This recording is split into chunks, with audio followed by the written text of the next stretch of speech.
Welcome back to the Free Video Books channel. Today we're reading A Shifting Reef, of 20,000 Leagues Under the Sea by Jules Verne. Before we get started, why not like and subscribe? Now, sit tight and let's get into it. The year 1866 was signalized by a remarkable incident, a mysterious and puzzling phenomenon, which doubtless no one has yet forgotten. Not to mention rumors which agitated the maritime population and excited the public mind. Even in the interior of continents, seafaring men were particularly excited. Merchants, common sailors, captains of vessels, skippers, both of Europe and America, naval officers of all countries, and the governments of several states on the two continents, were deeply interested in the matter. For some time past, vessels had been met by an enormous thing, a long object, spindle-shaped, occasionally phosphorescent, and infinitely larger and more rapid in its movements than a whale. The facts relating to this apparition, entered in various logbooks, agreed in most respects as to the shape of the object or creature in question, the untiring rapidity of its movements, its surprising power of locomotion, and the peculiar life with which it seemed endowed. If it was a cetacean, it surpassed in size all those hitherto classified in science. Taking into consideration the mean of observations made at divers times, rejecting the timid estimate of those who assigned to this object a length of 200 feet, equally with the exaggerated opinions which set it down as a mile in width and 3 in length, we might fairly conclude that this mysterious being surpassed greatly all dimensions admitted by the ichthyologists of the day, if it existed at all. And that it did exist was an undeniable fact, and, with that tendency which disposes the human mind in favor of the marvelous, we can understand the excitement produced in the entire world by this supernatural apparition. As to classing it in the list of fables, the idea was out of the question. On the 20th of July, 1866, the steamer Governor Higginson, of the Calcutta and Burnix Steam Navigation Company, had met this moving mass 5 miles off the east coast of Australia. Captain Baker thought at first that he was in the presence of an unknown sandbank. He even prepared to determine its exact position, when 2 columns of water, projected by the inexplicable object, shot with a hissing noise 150 feet up into the air.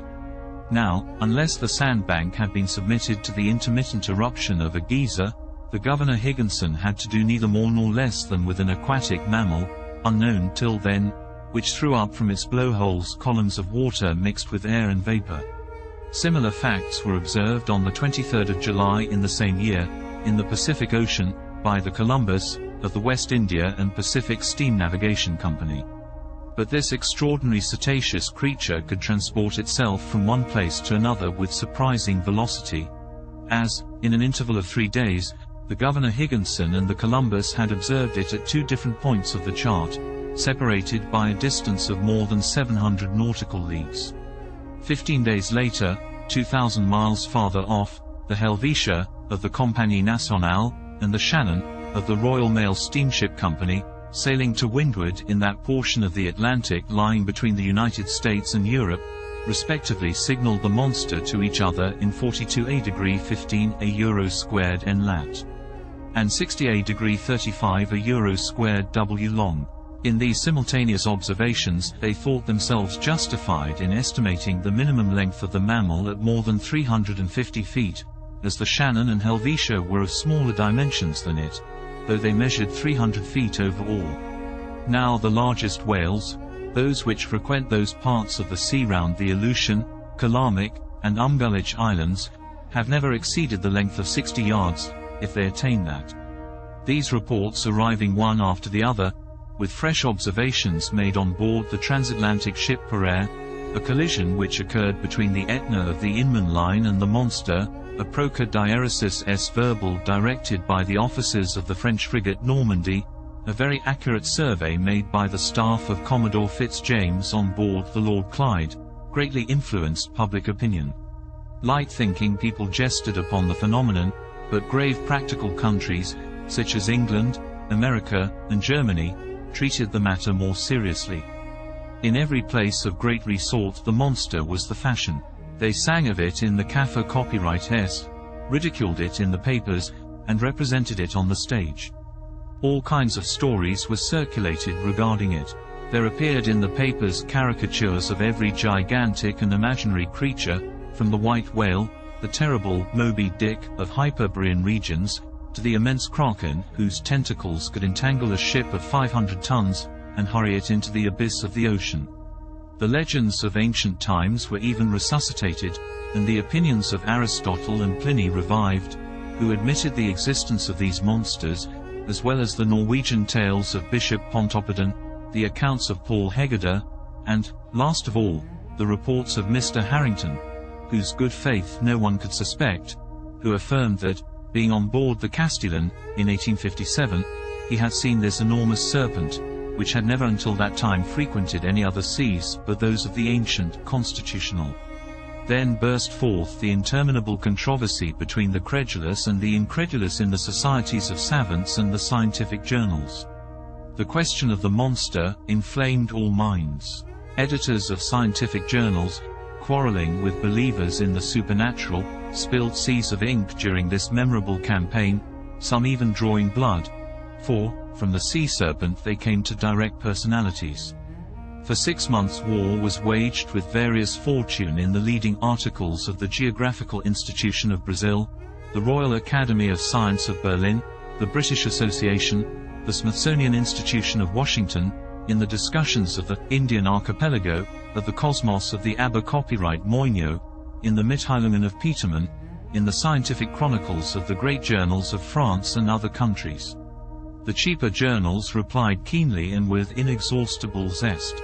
These satirical writers parodied a remark of Linnaeus, quoted by the adversaries of the monster, maintaining that nature did not make fools, and adjured their contemporaries not to give the lie to nature, by admitting the existence of krakens, sea serpents, Moby Dicks, and other lucubrations of delirious sailors. At length an article in a well-known satirical journal by a favorite contributor, the chief of the staff, settled the monster, like Hippolytus, giving it the death blow amidst an universal burst of laughter. Wit had conquered science. During the first months of the year 1867, the question seemed buried, never to revive, when new facts were brought before the public. It was then no longer a scientific problem to be solved, but a real danger seriously to be avoided. The question took quite another shape. The monster became a small island, a rock, a reef, but a reef of indefinite and shifting proportions.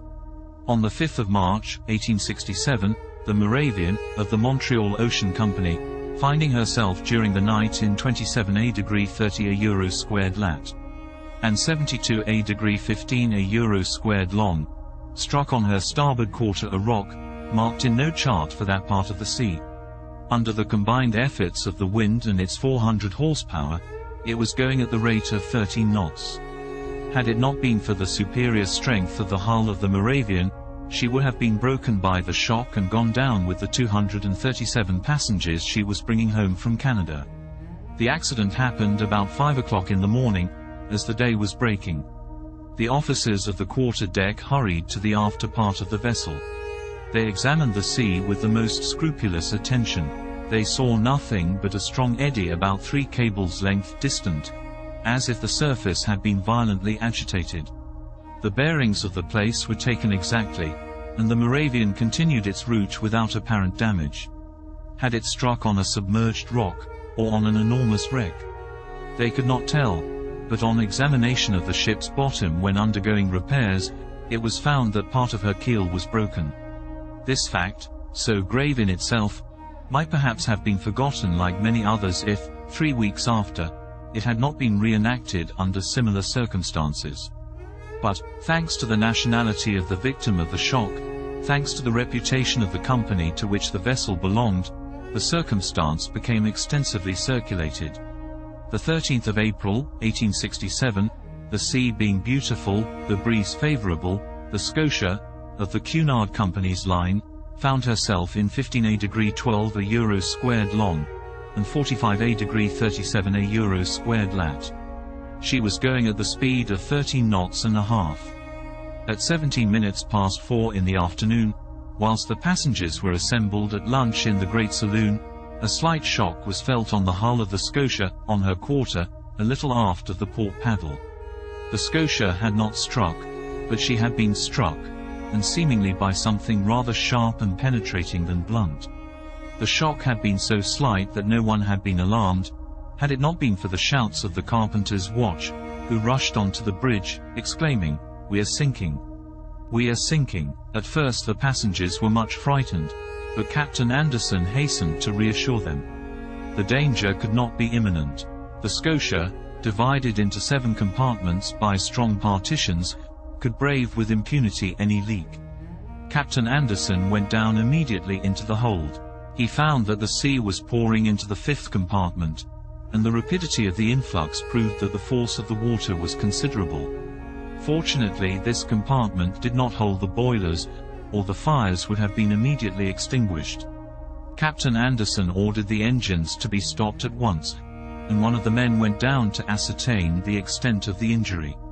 Some minutes afterwards they discovered the existence of a large hole, of 2 yards in diameter, in the ship's bottom. Such a leak could not be stopped, and the Scotia, her paddles half submerged, was obliged to continue her course. She was then 300 miles from Cape Clear, and after 3 days' delay, which caused great uneasiness in Liverpool, she entered the basin of the company. The engineers visited the Scotia, which was put in dry dock. They could scarcely believe it possible. At 2 yards and a half below water mark was a regular rent, in the form of an isosceles triangle. The broken place in the iron plates was so perfectly defined that it could not have been more neatly done by a punch. It was clear, then, that the instrument producing the perforation was not of a common stamp, and after having been driven with prodigious strength, and piercing an iron plate 1 3/8 of an inch thick, had withdrawn itself by a retrograde motion truly inexplicable. Such was the last fact, which resulted in exciting once more the torrent of public opinion. From this moment all unlucky casualties which could not be otherwise accounted for were put down to the monster. Upon this imaginary creature rested the responsibility of all these shipwrecks, which unfortunately were considerable. For of 3,000 ships whose loss was annually recorded at Lloyd's, the number of sailing and steamships supposed to be totally lost, from the absence of all news, amounted to not less than 200. Now, it was the monster who, justly or unjustly, was accused of the disappearance, and, thanks to it, communication between the different continents became more and more dangerous. The public demanded peremptorily that the seas should at any price be relieved from this formidable cetacean. Did you enjoy today's chapter of 20,000 Leagues Under the Sea? Why not subscribe and ring the bell? Next time we'll be reading Pro and Con. Don't miss it.